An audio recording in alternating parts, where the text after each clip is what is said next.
Welcome to the show. My name is Charlton with Big C. This is Charlton and Big C Sports coming to you worldwide on the iHeartRadio network, the number one network in the United States of America. And also Big C Sports has been voted the number one sports show in the universe, according to Big C and them good old boys down south. I want to say bienvenidos to all of our listeners in Latin America. Thanks for following Big C Sports, as well as across the pond in London, England, as well as Paris, France. And of course, we love you good old boys up in Canada. But I think we have a new listener. I hear Vladimir Putin's been following Big C Sports. He's the same one that bugged Trump Tower, Big C, when they had an illegal Russian gambling ring going on at Trump Tower. He said it was Obama, but it wasn't Obama. It was Putin. Also, I want to say, we love you, Canada, but there's no one we love more than you good old boys down south in the land of the free and the home of the brave. Big C, how's it going for you good old boys down south?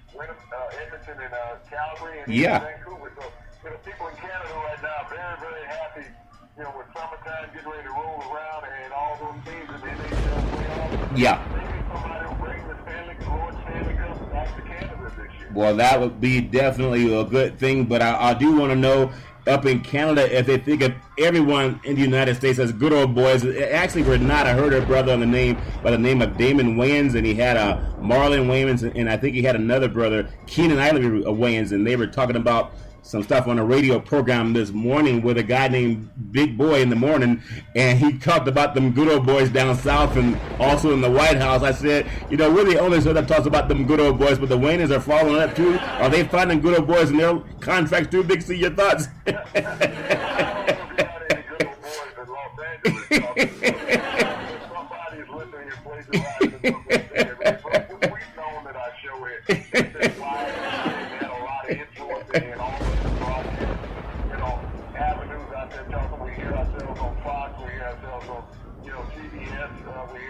On ESPN. Yeah. So, we're very thankful to the people that follow us. You don't have to mention it. Just say what we say. We really appreciate that. Our listeners know where it comes from. Oh, yeah, it definitely comes from Big C. And also, so much going on in the world of sports and the world of politics. And right now up here in Nevada, just a beautiful part of the country. And the Oakland Raiders are looking at coming up here soon. So I'm looking at buying some real estate before they get here, Big C, because I hear it's going to go through the roof. That's why being up here in Nevada is not that far of a getaway from California. But a lot of the times when you have so many things happening in the world of sports, we have Golden State being one of the only teams, I think the fifth team, to win 60 consecutive games in the 3 seasons in a row, Big C. So congratulations to what they're doing. But you did talk about Lord Stanley's Cup. I know up there in Canada, where you good old boys liken that to kind of our Super Bowl down here, Big C. So in Canada, what does it mean for Lord Stanley's Cup? I know they love hockey, and they've actually had it germinate with the United States of America, Big C. Your thoughts? Well, hockey is the lifeblood of Canada. So although it's a very expansive country, yeah, with many different things to go on, they've won World Series up there with the Blue Jays several years ago, back to back. They've had participation in the playoffs, many years. But Stanley Cup, in hockey is the holy grail, and for it to be up north of the border, that country lives by.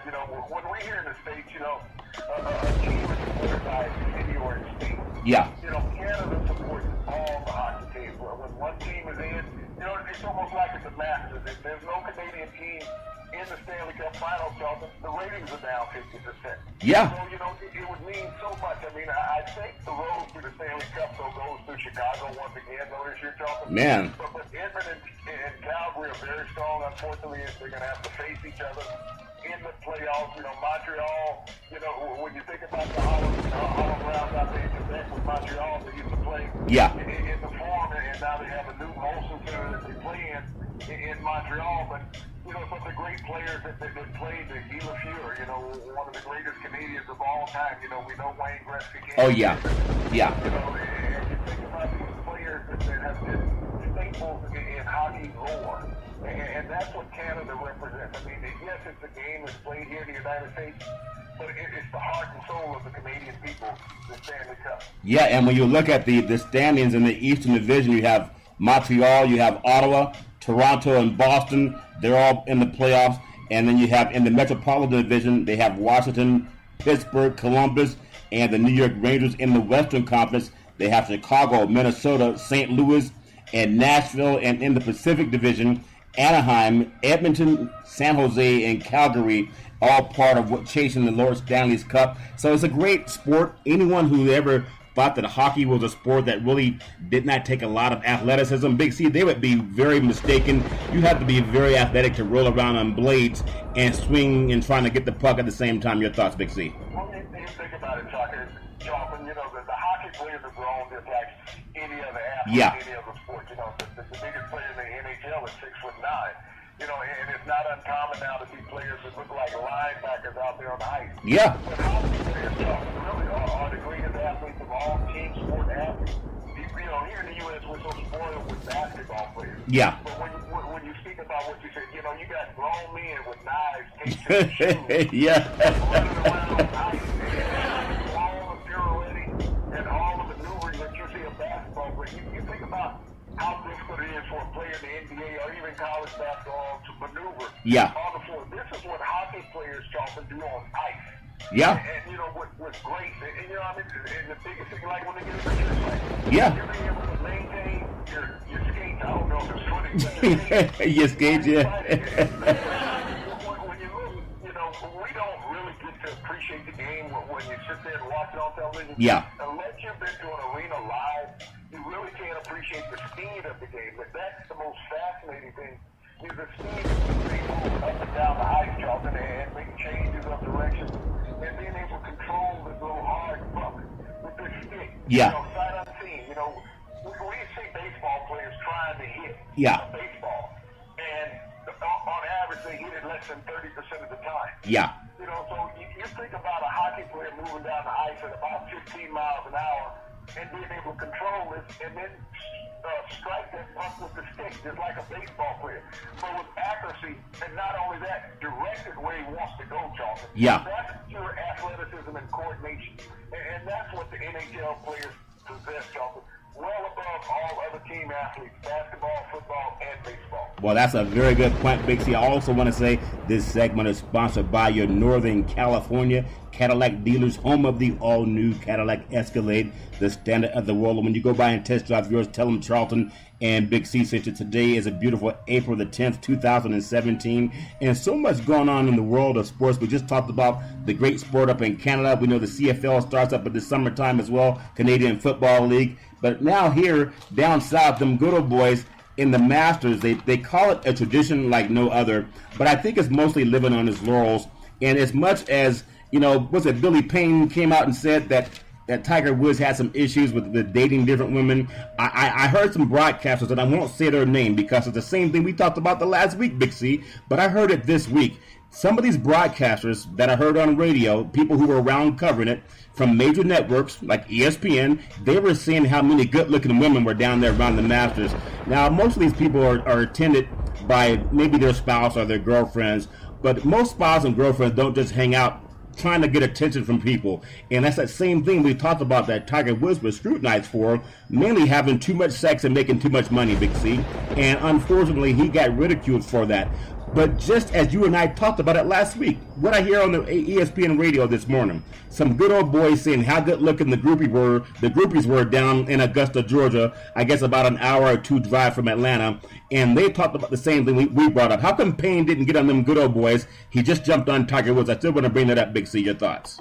Well, if you remember a couple of years ago, the broadcast network ABC got on Brett Musburger because he was talking about A.J. Caren's girlfriend. Oh, yeah. Doing a football game about how good looking she was. Yeah. So, when guys go out with that type of rhetoric, and we've talked about that, you and I. Yeah. You don't have professional broadcasters anymore, Charlton. You got really professional groupies even on the air, on the radio. Yeah. Because they don't understand the sport, in depth. They can only talk about what they see. The analogy of things, Charlton, are not educational for the listener any longer. Yeah. Unless you have an older analyst explaining things. But, these broadcasters, and like we said, Brett Musburger got in trouble for it a couple of years ago. Yeah. Yeah. She's from Miss Alabama. Yeah. So I wonder will ESPN, which is owned by the same company, AB Disney, Yeah. will they scrutinize these guys for saying the same thing, during the broadcast about that? But Billy Payne, goes out after Tiger Woods. Will he talk about any of the broadcasters talking about women, how good they look around Augusta? No. And you would think about what they say, is Augusta a sporting event or a fashion show? Are the broadcasters supposed to be paying attention to the golfers? I mean, because you have a course full of golfers. Yeah. Why are you singling out women in the stands? I mean, they don't have cheerleaders at Augusta. No. I mean, you spoke about they do have groupies. Yeah. But that's showing you how less a talent now that these guys are putting out there to broadcast these events. But also, it also shows the importance of a Tiger Woods and I'm glad I'm celebrating in a way, because after Billy Payne lambasting Tiger Woods, I'm glad that they suffered financially from that event, Charles. Oh, yeah, and I think that's something true. And as we get on the world of golf and how they want to build it up like they're building up the Super Bowl or the NBA Finals or Major League Baseball in the World Series, it's not the same. It's kind of lost some of its luster. And when I just go back to some of these late winners of the Masters, I just want to get your thought, Big C. Who would you take the time to block out a whole maybe 4 hours on a Sunday to watch someone play? Obviously, I want to congratulate Sergio Garcia, but I think he's been at it for 19 years. He won his first, green jacket. And obviously he had a kind of a truculent relationship with Tiger Woods. He thought that Tiger Woods was given too much preferential treatment. Well, maybe based on the ratings that Sergio couldn't muster, he was given preferential treatment. It's called money. When you make more money, you tend to get treated better. So Sergio, you can learn that and pay homage to Tiger Woods as well, because if it wasn't for Tiger, even Sergio wouldn't make the kind of money he made. But when you look at Sergio Garcia, congratulations to him. But I didn't even watch much of the Masters on Sunday. There's nothing compelling about watching 98% of Caucasian old men try to root for somebody. Does that make any sense, Big C? Well, Donald Trump didn't watch that.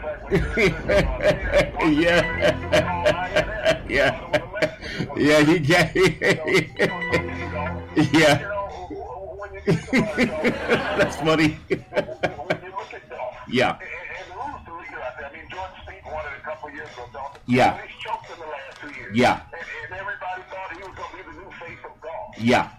Golf doesn't have a face now, Charles. No. Mr. Johnson fell down the stairs.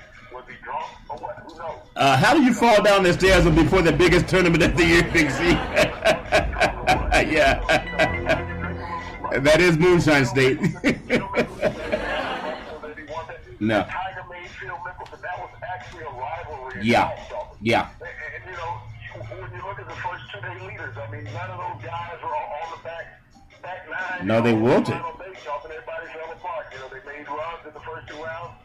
But the second 2 days ate a lot of people up. And when you saw Sergio, he almost choked on the 16th, 17th hole, when he missed one. Yeah. But, golf, I mean, who do you tune in to hold you captive? Who do you say, I got to see him play at this tournament? They just don't exist, Charles. Golf each week is who's hot. Yeah. Justin Day.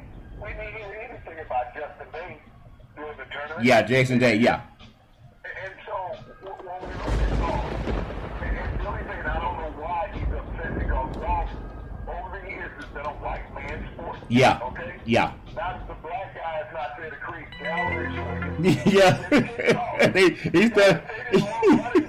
Yeah. They didn't realize he was the king of golf. Yeah. So it goes back to that analogy that everybody has heard at one point in life.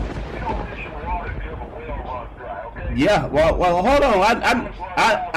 I've never heard that before. Is that a Southern thing or is that a national thing, Big C? Well, California's been all drought lately, but we got a lot of rain coming back this year. But just going back some of the Masters too, and again, congratulations to Sergio Garcia, even though a lot of people really didn't pull for him, not from the United States. And then you have, yeah. After this immigration law, like I said, half the white people thought he was yeah. You know what? You think about it, that's really something to talk about, because a lot of the people who do the yard work and do the grounds. You know, they're not blonde-haired, blue-eyed kids. They tend to get more air-conditioned jobs, Big C, if you know what I mean. And they talked about that same thing happening, you know, just traveling throughout the country and talking to some of the farmers all over the country. And a lot of the farmers have ample produce that's going bad because they don't have enough people to go out there and harvest the fruit. Machines can't do it all. And we know they can do a lot, but it affects everything. It affects food prices, it affects gas, it affects everything. When the grocery bills are higher, it makes it harder on a lot of people's bottom line. So that's what Donald Trump wanted, and that's what the farmers who voted for him, they hate, but they voted for him. Some of them voted for him anyway, not realizing they were voting to cut off their own fingers, Big C. That make any sense?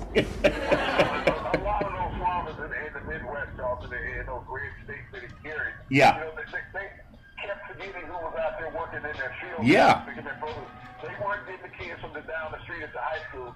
They had these immigrant workers out there working. Yeah. And all those people who talked about the immigrant workers taking jobs, well, they're not going to be around to take the jobs this year, Joe. Yeah. And so, as you say, when the produce starts going bad in the field, and the farmers don't have enough workers to pick it because there's so much produce that has to be hand-picked. Yeah. You know, when you're realistically looking at it, you can't pick strawberries with a machine. You can't pick peaches with a machine. Yeah. You can't pick oranges with a machine. So, when those workers are not out there, Joe, and when that price in the grocery start going up 10, 15, 25% for your produce products, Joe, then they got to start saying why. You know, the president said everything was going to go down by Americans. So, but Americans are not going to go out in the field and pick this stuff. I would like to see how many of our listeners, and I know we have a great following of listeners that will go out and do that.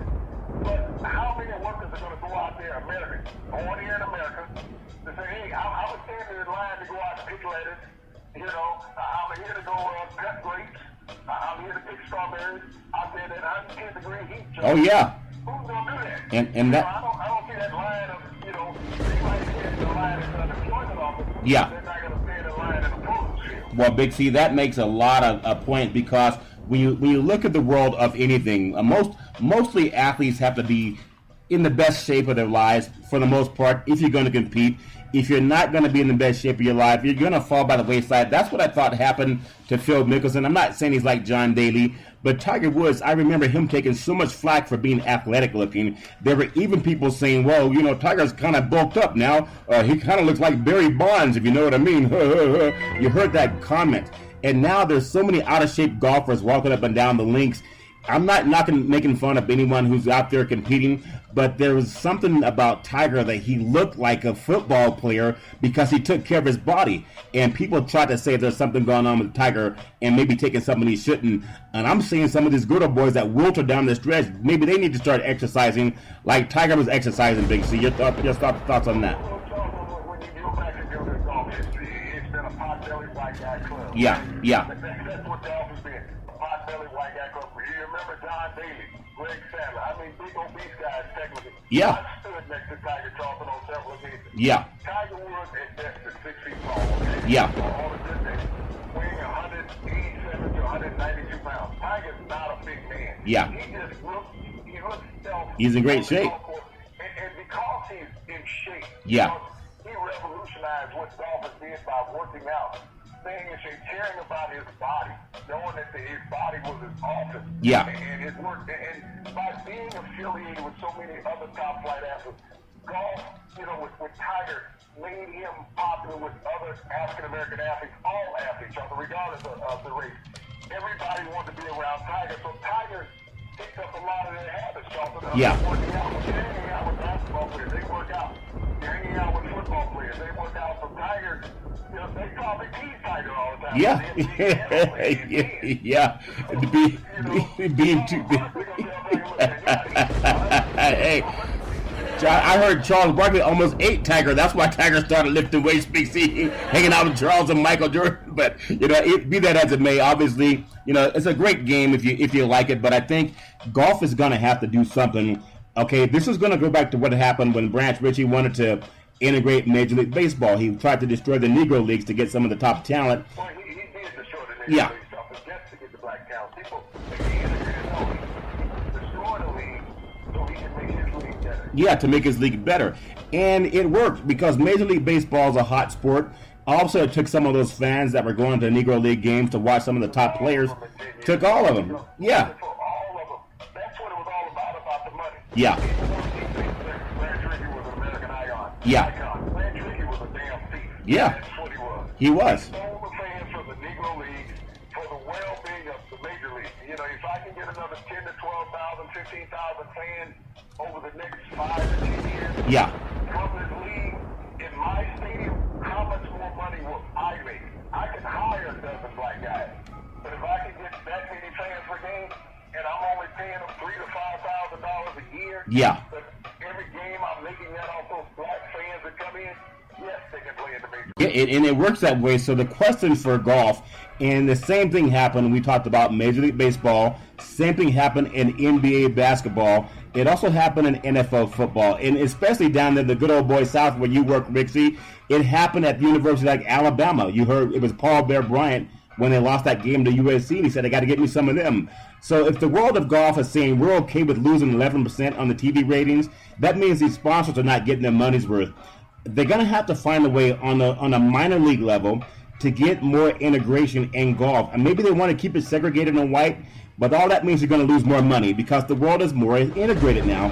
And the younger generation, they don't want to be homogenous. They don't want to be the only color flower in a garden. They love integration. They love a diaspora of different people. So if golf is going to be smart enough to get some of the black dollar the same way baseball did, and get some of the black dollar the same way NBA basketball did, or the same way football did, whether it's the SEC conference or any league. There's such a mixture of talent anywhere in the world of sports except for golf. Why are the good old boys willing to lose money and their sponsors keep paying for it, Big C? Well, golf has done it, like they did.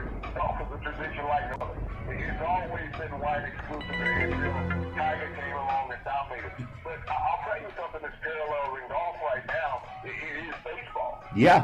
When you look at baseball, Charlton, who is the face of the major leagues? It doesn't exist anymore, Charlton. When you think about over the decades, every decade had an era of several dominant African-American players. Yeah. And we talked about this last week when I was down in St. Thomas, is that the African-American player is not sought out anymore. They go out and buy the Latin kids when they're young, put them in these camps, and don't have to pay them any money for 5 years. They get a kid for 5 years for $25,000 to $40,000. They own it for 5 years. And Yeah. they get out, they ship him out. Where that money for they can invest in the inner city, down about the African American youth, Charlton. But you think about the landscape of baseball that we had. Yeah. And he was maligned the whole time. That was Barry Bonds. Yeah. Barry Bonds was the face of baseball for about a decade. Everybody looked at Barry Bonds. We had Ken Griffey Jr. during that same era. Yeah. When we looked at the face of baseball, you think we had Hank Aaron, who was the face of baseball as well as with Willie Mays. Yeah. We always had an African American that was the face of baseball. Sammy Sosa was here. He was maligned, but he was still a face of baseball. When you look at every decade, Charlton, there's always been a half a dozen African American players. Yeah. That people look at whether they were pitchers or whether they were hitters, even great fielders. That they were the face of baseball. When you look at the Pirates organization back in the 70s, Yeah. they were a predominantly black team, Charlton. Well, see, yeah, you're right. We don't have that anymore. It's like we just had the Big C World Series. Yeah. And when you think about it, who was the dominant player? Everybody was looking for Chapman. Yeah. You know, he was black. Yeah. He was black. Yeah. They were looking at him in every game. Which game was he going to come in and be the closer? Yeah. So, but, you know, just overall, if you look, and the Cubs are going to raise that banner tonight from the Big C World Series last year for the first time in 108 years. So, Yeah, and it's raining like cats and dogs, too. It's going to be a marvelous night in Chicago with that. Even though they got rain, Yeah. it will be a marvelous night. But it's like golf. Tiger came along and he was a face of golf for 15 years, so Yeah. all you heard was Tiger. Even when he wasn't playing, is Tiger gonna play? Yeah. Is Tiger gonna play? That's all you heard. And when Tiger didn't play, the disappointment, it resonated. And just like with Billy saying, when Tiger pulled out a week before the Masters, He talked about his sex life. He talked about his sex life instead of how great he was for the game of golf at the Masters. you know how much he meant to the Masters. That's what Billy saying.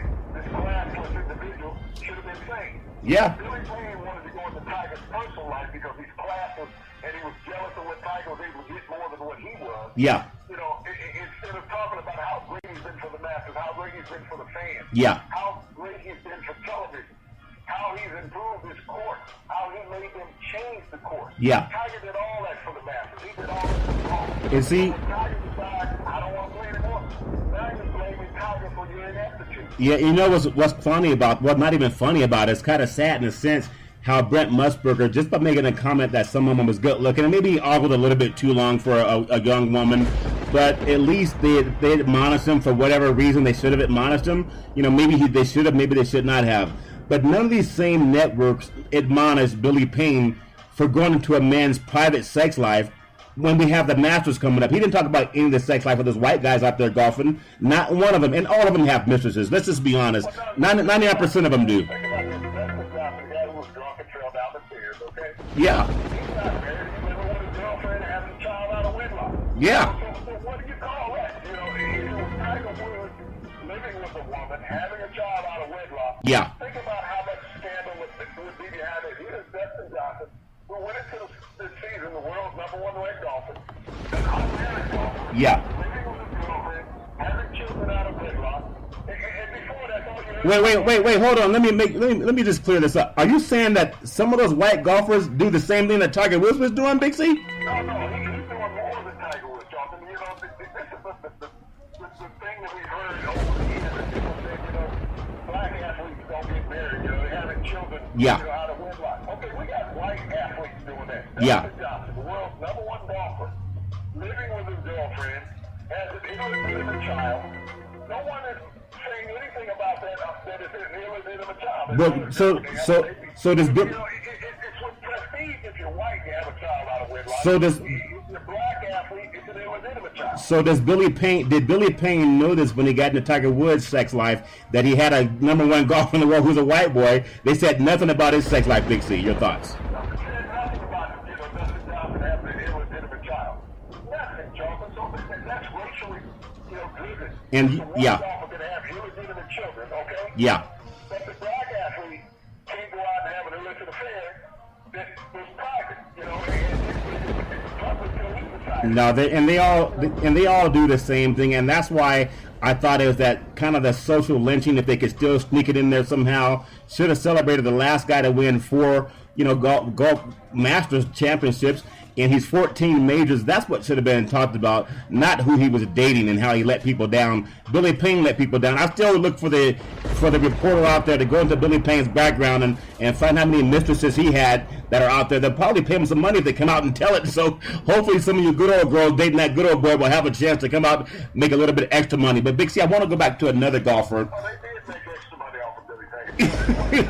Oh yeah, they made extra money. It wasn't pretty, but somebody's got to. Like they say, it's a dirty job, but somebody's got to do it, Big C. But at the same time, the thing we talked about is been talked about on ESPN today about some of the groupies or that escort service that goes on down there around a lot of the major sporting rinks. Billy Payne, you would think, would have talked more about that, but you can't talk about something you participate in. Also, another golfer, Danny Willett, won the Masters in 2016. Is he someone that you take a Sunday off to go watch play the game of golf, Big C? I know. yeah. No one knew he won. No one knew he was in the tournament this year, Jonathan, but he gets a free ride for the next 10 years. Yeah. And we'll see how competitive these guys are, Jonathan. You think about it, the only guy that's out there that's won it, you know, more than twice, Yeah. more than once. You got Phil Mickelson. Yeah. The rest of the guys are one and done. Yeah. There's nobody out there that is drawing people to Augusta. Yeah. And that's what Billy Payne is mad about. All those people that look like him with the same skin complexion, Yeah. they have no draw appeal just like he does. Yeah. And anybody who's watching the Masters, you watch the Masters because the Masters is what it was. Yeah. It's not the same. It's what it was. Yeah. It's not the same. It's not coming back. Okay, Arnold Palmer's not coming back. Yeah. Those guys who dominated in the 60s and early 70s, they're not coming back anymore. So, you know, you're living in the past world. I'm not going to do anything for you. But you got all these young guys that everybody calls, you know. Yeah. They're just young, and they're all sporadic. Well- There's no dominant golfers left in the world. Once Tiger put the gloves away, Yeah. that's it. It's like every man for himself. And when you See the purse size go down, Yeah. and the attendance will continue to decline. And when you think about Tiger Woods, the great Tiger Woods, he won his last Masters I think it was 2005 that Tiger Woods won his last Masters, and Phil Mickelson won his last one, I think, in 2006. But they were going back and forth each year, and then you had Vijay Singh back in 2000, and again Tiger Woods in 97. So he has 4 overall. And just thinking about what it meant, that's when money got really big in the world of golf. I think what's going to save golf is something that they probably won't do. They're going to have to realize what the great Al Davis did when he helped blend with the merger of the NFL and the AFL, Big C. Remember back in the day? And now look at how popular, the most popular sport in the United States is not a segregated sport. It's a sport that draws in all people. The black dollar, the Native American dollar, the African American dollar, or the Asian dollar, all dollars. It's not just, if you watch the Masters, you kind of feel like, why am I watching this group? And they have nothing to do with people like me, and I can't even join it if I wanted to. I think some point in time, golf is going to have to get over that tradition like no other and start saying we want to be integrated, unlike Donald Trump and his White House. Your thoughts, Big C?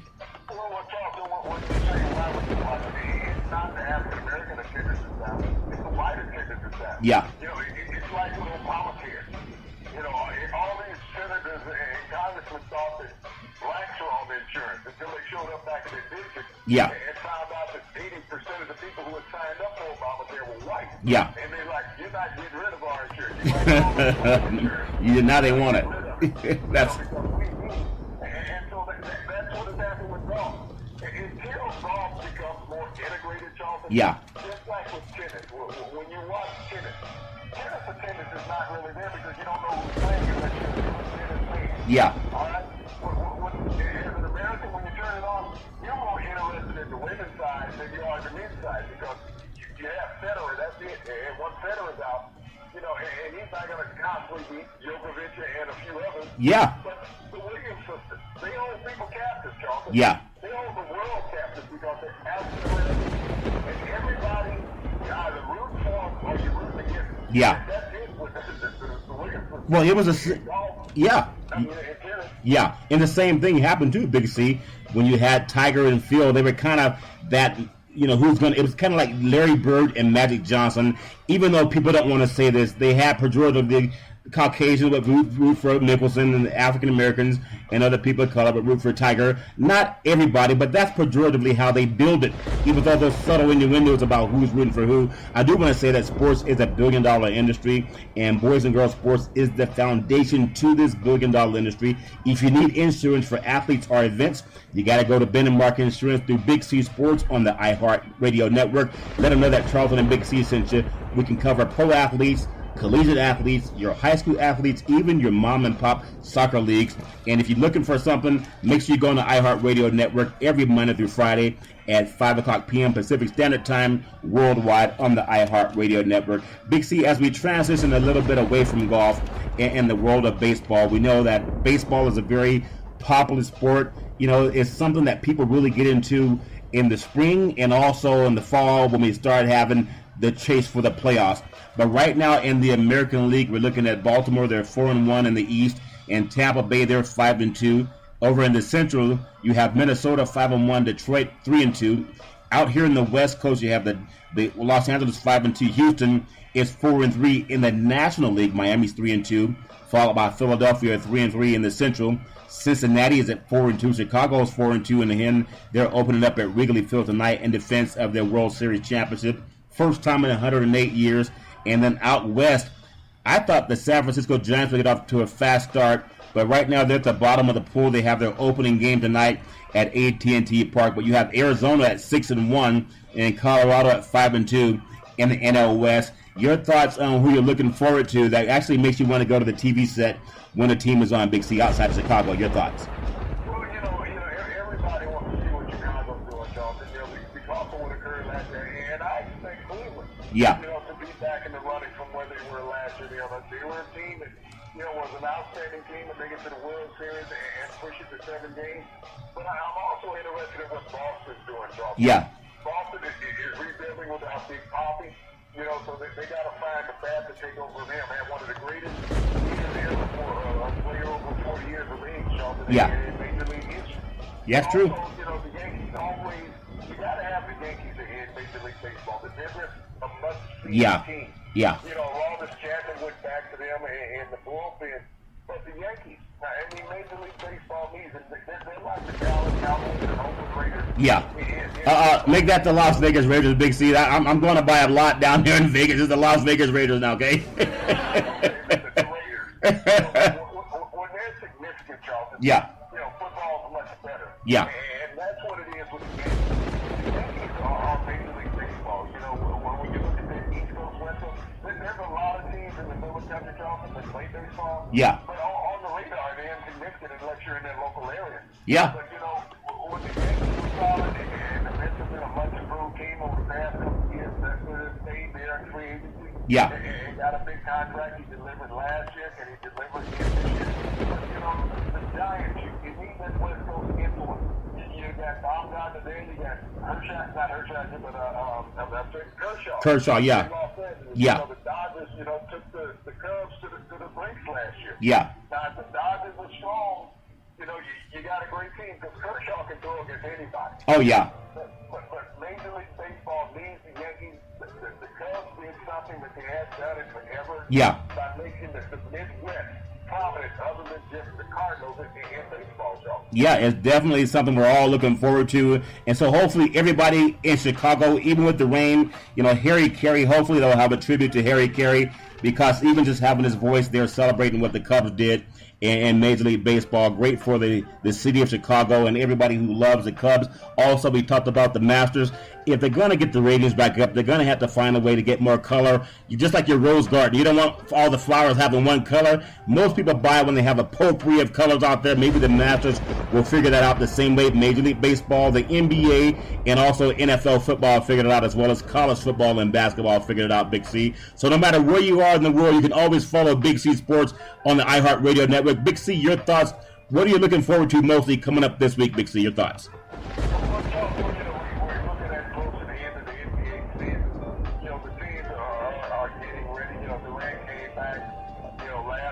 Yeah.